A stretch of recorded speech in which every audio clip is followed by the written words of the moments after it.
On August 21st, Fahmida Azim, a Bangladesh-born, Seattle-based artist and journalist, was awarded the 2022 Pulitzer Prize for illustrated reporting and commentary. The winning team, with Fahmida Azim as artist, Josh Adams on art direction, and Anthony Delcole as the writer, won the award for How I Escaped a Chinese Internment Camp, a visual story on a woman who survived the abduction and internment of Muslims in Chinese camps.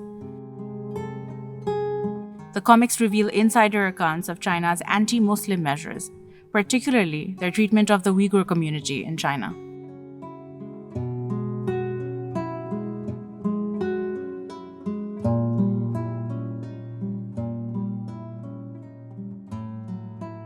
I think the reason illustrated reporting became a category for the Pulitzer Prize this year.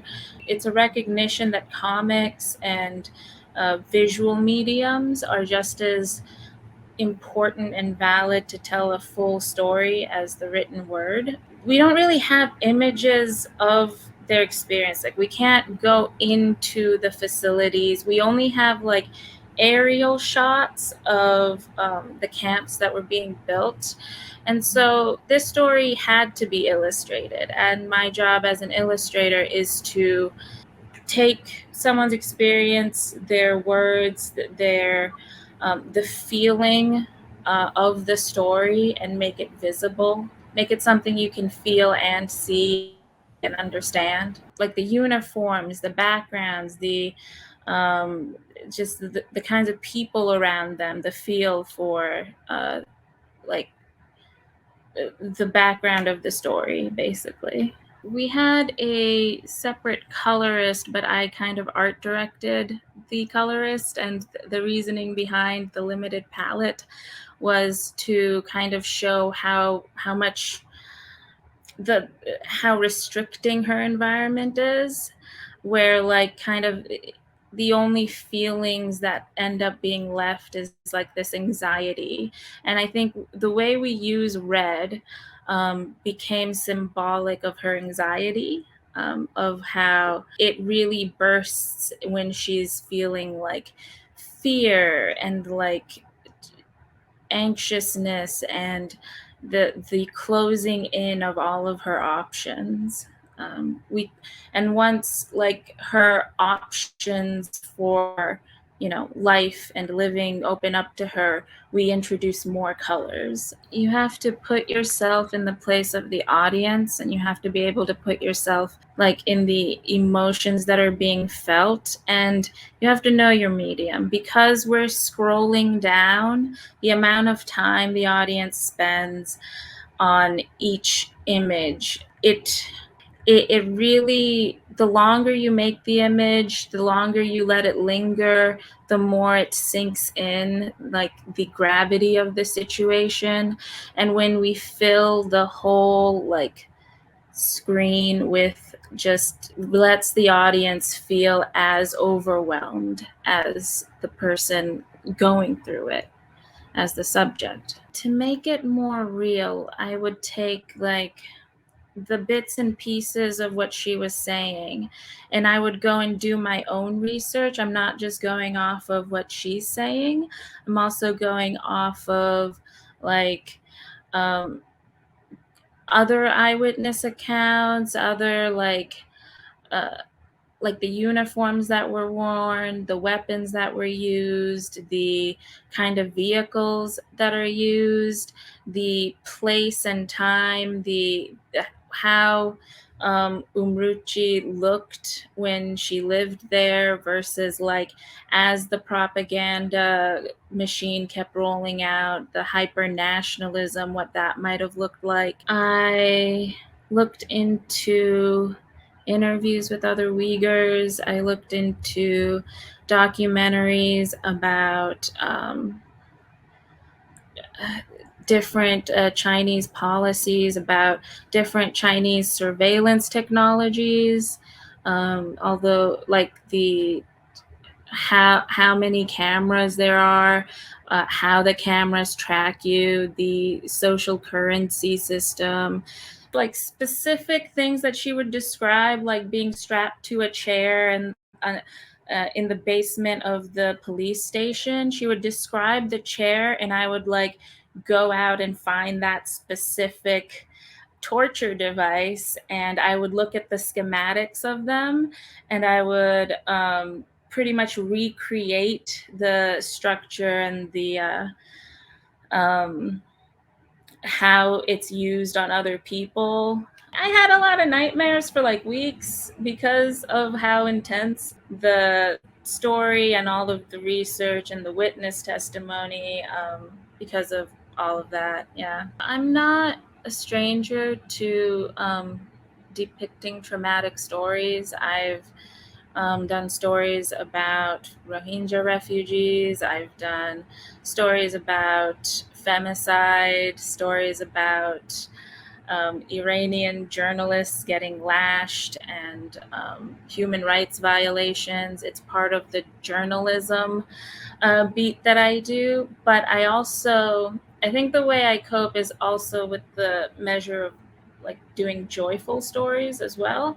I also do children's books, graphic novels, like lighthearted stuff that show women and girls living with like full bodily autonomy of like being their full selves, being ordinary. Before I won the Pulitzer, I won the Golden Kite for a book called Samira Surfs. It's a middle grade book, so 10 years old and up, of a Rohingya refugee girl named Samira learning how to surf. Currently working on a graphic novel called Megha Megha. It's about this girl named Megha who's about to fast for Ramadan for the first time, and she finds her like world kind of gets flipped upside down when like the routine that she's used to gets changed. It's not a story about like balancing two worlds. I really hate that notion that you have to balance two parts of yourself, because you're one person living one life in this one world.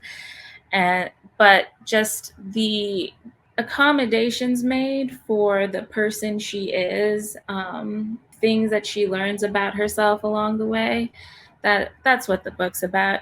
Time Stops for No Mouse, that was a big one. Banicula. Eventually, in my teen years, I got into vampire romances. I was that kid. I really liked horror stories, and this series called Abarat by Clive Barker really imprinted on me, which is weird because that's the guy who made Hellraiser, but here he is making children's books. I read lots of comics, but like online comics, I really got into it because of web comics that people were making. And like Yazawa, a lot of Japanese artists, Japanese comics, and then I would spend all this time in the library. I loved the library. My dad once had to ban me from the library because he said all of the books that I was reading wasn't going to make me into a doctor. So he banned me from the library because I kept reading comics instead of getting textbooks about human anatomy. So I ended up rebelling by going to the library more and reading all of the things. I don't know if kids still do this, but like one or two books would become super popular in any given year of like around your friends and stuff, and I would draw fan art for my friends. And then other kids would see it. They'd want fan art too, and then I would charge them money. Out of college, I did editorial illustration for different types of publications, and through that channel, I think like destiny just found me because some editors got me in touch with some agents. They got me in touch with like opportunities to kind of like make the comics of my dreams, and yeah, eventually I found my way here where I'm supposed to be. Obviously, it's not easy to do art as a job because it is so independent. It's such an independent career. You're doing it very much on your own unless you're in like a studio environment. I think getting to know like other artists that are also trying to make it happen and doing cool stuff, just like dedicate yourself to your vision, do the thing. If you want to quit and you think you can like be happy doing something else that isn't this, go do that.